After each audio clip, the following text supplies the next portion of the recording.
Selamat datang di video di mana saya akan menjelaskan dari buku Konsep Sistem Operasi edisi ke-9, khususnya bab 3 secara singkat. Perkenalkan, nama saya Novel Saiful Irom dengan NIM 11031833230.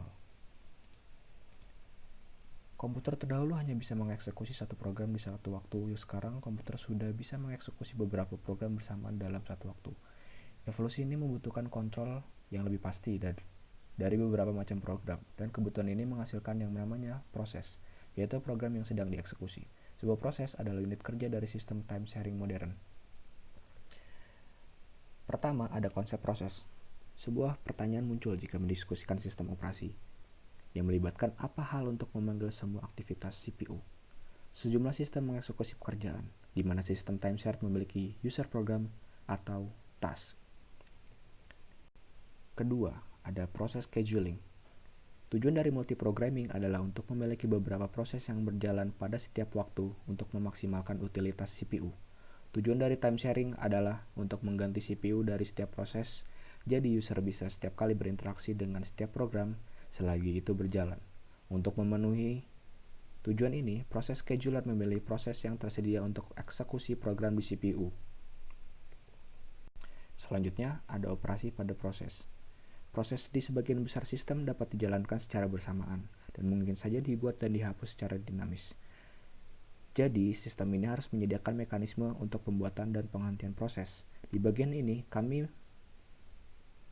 mengeksplorasi mekanisme yang terlibat dalam menciptakan proses dan menggambarkan proses penciptaan pada sistem Unix dan Windows. Keempat, ada komunikasi antar proses.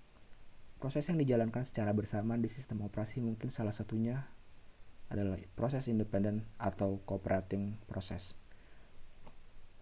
Suatu proses independen jika tidak dapat mempengaruhi atau dipengaruhi oleh proses lain yang dijelaskan dalam sistem. Proses apapun yang tidak membagikan data dengan proses lain adalah independen. Sebuah proses bekerja sama jika dapat mempengaruhi atau dipengaruhi oleh proses lain mengeksekusi dalam sistem. Jadi setiap proses yang berbagi data dengan proses lain adalah cooperating process. Ada beberapa alasan untuk menyediakan lingkungan yang memungkinkan proses kerjasama, yaitu information sharing, computation speed up, modularity, dan convenience atau kenyamanan. Kelima, ada contoh sistem IPC. Ada 3 sistem IPC yang berbeda. Pertama, ada POSIX API untuk shared memory dan message passing.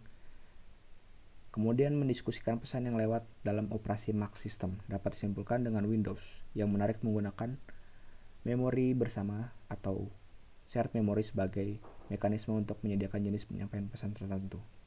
Pertama, ada POSIX shared memory. Mekanisme IPC tersedia untuk sistem POSIX termasuk shared memory dan message passing. Di sini diketahui API POSIX untuk shared memory. POSIX shared memory diatur menggunakan file yang dipetakan dengan memori, mengaitkan wilayah memori bersama dengan file. Ada MAH. Sebagai contoh dari message passing, ada sistem operasi MAH. Ini adalah bagian dari sistem operasi Mac OS. Mac kernel support pembuatan dan penghapusan beberapa task. Mirip dengan proses namun memiliki beberapa threads dan beberapa resources yang berkaitan. Kebanyakan komunikasi di Mac termasuk intertask information dibawa oleh message atau pesan. Message dikirim untuk diterima mailbox yang disebut ports pada Mac. Terakhir ada Windows. Sistem operasi Windows adalah contoh desain modern yang digunakan modularitas untuk meningkatkan fungsionalitas dan mengurangi waktu yang diperlukan untuk mengimplementasikan fitur baru. Windows menyediakan dukungan untuk beberapa lingkungan operasi atau subsistem. Program aplikasi berkomunikasi dengan ini subsistem melalui mekanisme penyampaian pesan. Jadi, program aplikasi dapat dianggap sebagai klien dari server subsystem. Poin ke-6, ada communication in client-server system. Di bagian keempat dijelaskan bagaimana proses dapat berkomunikasi menggunakan shared memory dan message passing. Teknik ini juga dapat digunakan untuk berkomunikasi dalam sistem client server. Di bagian ini diketahui 3 strategi lain untuk komunikasi dalam sistem client server. Ada socket, remote procedure calls atau RPC, dan pipes. Terakhir, ringkasan dari semua bab 3 adalah proses adalah program yang sedang dieksekusi. Saat proses dijalankan, status berubah. Itu keadaan proses ditentukan oleh aktivitas saat ini dari proses tersebut. Setiap proses memungkinkan berada di salah satu status berikut: new, ready, running, waiting, atau terminated. Setiap proses diwakilkan di sistem operasi oleh proses control block (PCB)-nya sendiri. Sistem operasi harus menyediakan mekanisme untuk parent proses, membuat new child proses. Parent mungkin menunggu anaknya berhenti sebelum melanjutkan, atau parent dan child dapat mengeksekusi secara bersamaan. Ada beberapa alasan untuk mengizinkan eksekusi bersamaan, yaitu information sharing, computation speed up, modularity, and convenience, atau kenyamanan. Proses yang dijalankan dalam sistem operasi mungkin independent proses atau cooperating proses. Cooperating proses membutuhkan mekanisme komunikasi antar proses untuk saling berkomunikasi. Pada dasarnya, komunikasi dicapai melalui dua skema, shared memory dan message passing.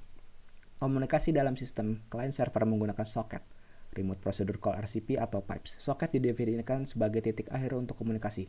Koneksi antar sepasang aplikasi terdiri sepasang soket, satu di setiap ujung saluran komunikasi. RPC adalah hal lain, bentuk komunikasi terdistribusi. RPC terjadi ketika proses memanggil prosedur pada aplikasi jarak jauh. Pipe menyediakan cara yang relatif sederhana, cara untuk proses berkomunikasi satu sama lain. Pipe biasa memungkinkan komunikasi antara proses induk dan anak, sementara izin pipe bernama proses yang tidak terkait untuk berkomunikasi. Sekian video dari saya, kurang lebihnya mohon maaf. Terima kasih.